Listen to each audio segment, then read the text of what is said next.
we start with, what was the most logistically challenging scene? Oh. The rain.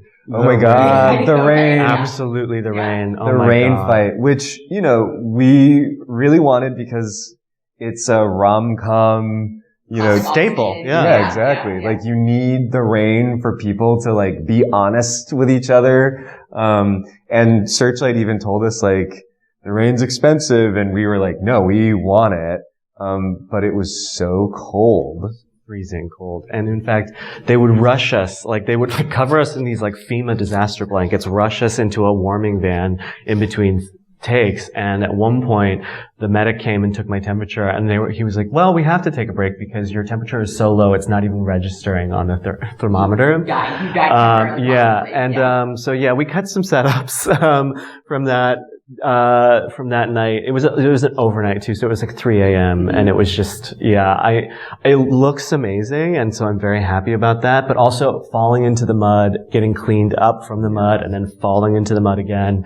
It was, one of the most traumatic shooting experiences I've ever had. I mean, it was so cold. Like, we basically did, like, every setup, we only did 2 takes. And it's a true testament to how good Joel is and how good Conrad is, that, like, the performances are amazing. But yeah, the falling into the mud, like, at one point, Joel's hands kind of slipped out from under him and his face went all the way in. and they're supposed to, like, almost kiss in that moment, and we had to cut because it just didn't make any sense. Continuity, it was just a disaster, but it was worth it in the end. What about emotionally challenging to get right? Probably the fight between Bowen and I in the bathroom. That was like the 3rd day of shooting and the first scene of the 3rd day too. And so it was definitely for both of us, I think, the most intense emotional like scene to do. And it was, one of the hardest ones to write and to get right. And, we were in a very teeny tiny bathroom with just us and one camera. And, it was a challenge, but it was really, and we also like were rewriting a little bit too, in that scene. So we were really figuring it out. It was the early days of the process. And so we were just finding our footing, and, it was great. It ended up being really wonderful, and it's one of my favorite scenes in the movie. Yeah. It's such an important moment for them as friends, where like it's a real come to Jesus, and I think it's tricky when it's so early in the shoot to kind of get plugged into that headspace. But like Joel and Bowen, I think because they understood the characters so well. Because of, just their comfort and generosity with each other. Like, that scene, you can tell it's a fight between 2 people who really love each other, and that's why they're fighting so much. So you do a great job concisely explaining the movie in sort of like the intro, what Fire Island is. But to people who don't understand what like the culture of Fire Island is, and obviously explore it through the movie, what do you tell them? Like, what is Fire Island to you? Like, what's the elevator pitch of Fire Island to you? I mean, for me, it is, I don't think queer people realize how much weight they carry around navigating a heterosexual society every day. And I think the draw and the appeal is not only the beauty of the island, but it is like being able to sort of have that weight lifted for a week, suddenly you can be free in a way that you only experience in bursts, in the real world, and so in that way it is, I call it gay Disneyland in the movie, but it really is. It is that. And the history of the island too, what it means to the community, it's tangible. You feel that when you step foot there. And so, there is the toxicity that, we explore in the movie, but I think that if we cede that island to the toxicity, we've lost something really beautiful. Speaking of representation, what a treat to see so much Asian representation and queer Asian representation in one movie. I was like, this is it? This is the one we get? And if so, that'd be great. But my question is, have you ever felt represented on screen, aside from work that you may have been in yourself? I mean, I think that, Fire Island is not the first, and will, continue to, I hope, a legacy of queer Asian American film. like Joel and I both really love The Wedding Banquet. Alice Wu's Saving Face is so important. Happy Together. Like it's out there. I understand that it's not as accessible to everyone because they might not have, a theater that does like cool rep programming, or they just might not know where to look on the internet. And so I'm really happy that a movie like Fire Island, has the kind of, accessibility that it does. And I hope that, people see this and like look at like my past work, like look at, people that we reference in our, conversations about Fire Island. And then we hope that it inspires, future work, that people watch this and they're like, oh, like I can make my own Fire Island, and that, it'll get the kind of platform and opportunity that our film has. I mean, for me, it's Margaret Cho. And that's why this was so incredible working with her. I mean, All American Girl was really transformative for me as a child, to see that on TV, to see an Asian American family, who were not the butt of the joke, and I think that she really opened my eyes to what was possible for me as an Asian American in this industry. I don't know if I would be doing this now if it weren't for Margaret Cho. So, she was hugely representative. Amazing. And so outspoken. Love her. Yeah. Just shifting gears a little bit. What was the biggest change from the first iteration of the script that you wrote to the one we saw on screen? Wow. There is a bet. There is a structure of the first iteration that came, it was a network note, from the original studio Quibi. And, it was, basically like, they were competing to see who could get laid first on the island. And it was very much like they wanted it to feel, they wanted an added sort of structure to like the stakes of getting laid. Whereas, now I think it is very much like the stakes of getting laid feel very high when you're on Fire Island anyways. It doesn't need a competition. It doesn't need a bet. And so, I think the movie would have been fine just back then as well, but I think it's better for it now, some of the changes that we had. And also, one of the biggest changes is Bowen didn't sing in the first draft of this movie. And I'm so glad that came as like a network note, I think, from Searchlight, is that they wanted that scene to be different and more active for the characters. And I'm so glad that they did that, because, it gave me the idea for this, and Bowen was the one who wanted to sing sometimes. And so, I think it's one of my favorite scenes in the movie.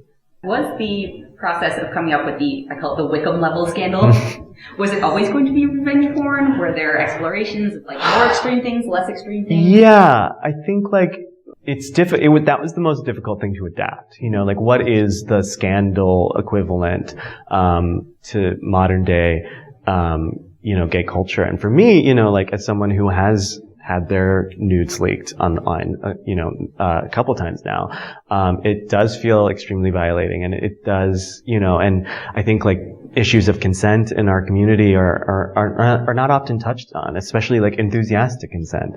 And so, I always wanted to explore those two issues, and it was a very fine line, because it is comedy still, and I didn't want to seem like I was making light of anything. And so I think, Matt Rogers does such an amazing job in the movie of, playing both like the Lydia of it all and being goofy and silly and over the top, but also playing like the realism of like, somebody who's experienced that kind of trauma, and also who like, I think the line is, it's like, I don't want him to be mad at me. And I think that is like such a real response that, I know friends who have experienced that kind of, in that gray area of consent, when they're too fucked up to consent. And it's like, they don't want to make waves. You don't want to make waves. And it's really hard and sad. And, I wanted to be able to capture all of those different sides of things. Yeah, and the realness of being like a victim/survivor of a scenario like that, where it's just like, it's not your fault, but taking, internalizing that I think definitely came across. Important question. 1995 BBC adaptation, that is really hard to say right now, or 2005 film adaptation of Pride and Prejudice. I think we split on this. We split, really? yeah. I am a lover of the BBC adaptation. I have been since I was a little boy. I used to watch it with my mom like at least once a year. And it really is like the basis of like my love for Jane Austen. And I love the Joe Wright version too, but you know, it's always gonna, I'm always gonna need all 6 hours of the story. I think.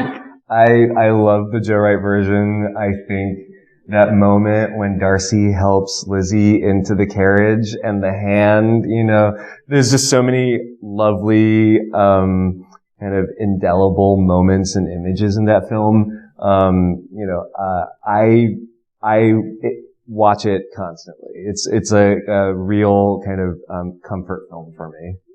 Yeah. All right. Growing up, who were your favorite fictional heroes or heroines? Not necessarily like superheroes, but just protagonists or antagonists. I mean, my favorite was from the time, and this is serious, of when I was like a little boy, was Julia Roberts at my best friend's wedding. I had never seen, I am someone who like grew up watching rom-coms. Like my sister was a huge rom-com head and she introduced me to so many. I worshipped at the altar of Nora Ephron, you know, and so I was used to, you know, by, you know, a pretty young age, I was used to a lot of the like tropes and things like that. And seeing my best friend's wedding and seeing Julia Roberts be the protagonist, but also be the villain of that movie was so like, I mean, it's a testament to how likable she is and like charismatic she is as an actress. But I remember watching that movie and just like my jaw like being on the floor that like, oh my God, she doesn't get the guy. And she's like doing all these like pretty evil things. And like, she's such a complicated character. And,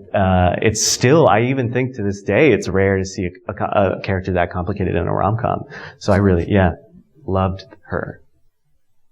I'm trying to think. I mean, it might be kind of silly, but like, I loved Jackie Chan films as a kid, you know, and I like read his autobiography, which I don't think he actually wrote himself, but. But there's also a second part, did you know? What do you mean? There's another one that came out recently. Wait, really? Yeah. Oh my God. Yeah. I will go out and buy it. But yeah, like I remember, I loved, like the Rush Hours, you know, and Shanghai Noon, you know, and then I saw the older stuff like Legend of Drunken Master, and then I remember like once I was like super sick, and my brother was like, let's go watch the new Jackie Chan movie. It was First Strike, and I had so much fun, and then as soon as we left the theater, I like puked.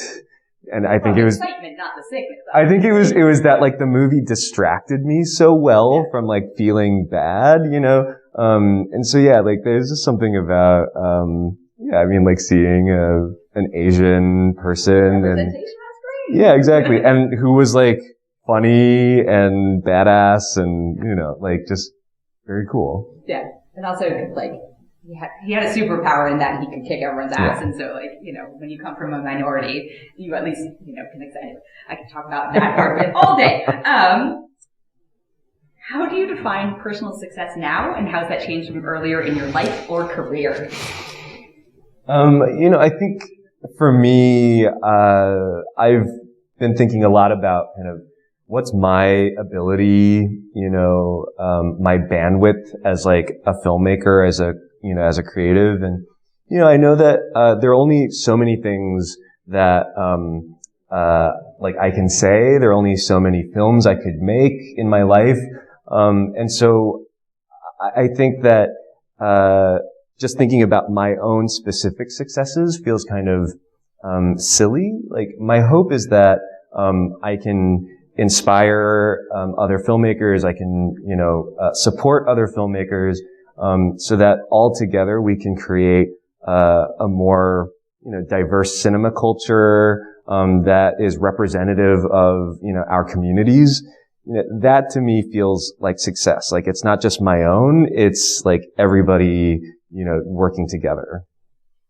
Yeah, I think for me, most kids who wanted to enter into this industry, I wanted to be famous. You know, I wanted to be a star, and I have definitely. It has changed a lot for me in the last several years. And I think like, you know, last night here at the SF screening, there were so many gay Asian men, queer Asian men and women who came up to me and were like, this movie meant a lot to me. And it's like, I don't necessarily care about reaching all of America. I care about reaching those people, and that was really impactful for me. And it's actually quite scary to have any sort of to be perceived. It's by strangers all the time. And I've seen it play out with Bowen on a much larger scale than it has for me even. And so I definitely don't need to be famous, and I just want to be able to reach my community and speak to my community. Wonderful. Thank you both so much. Congrats on the film. Thank you.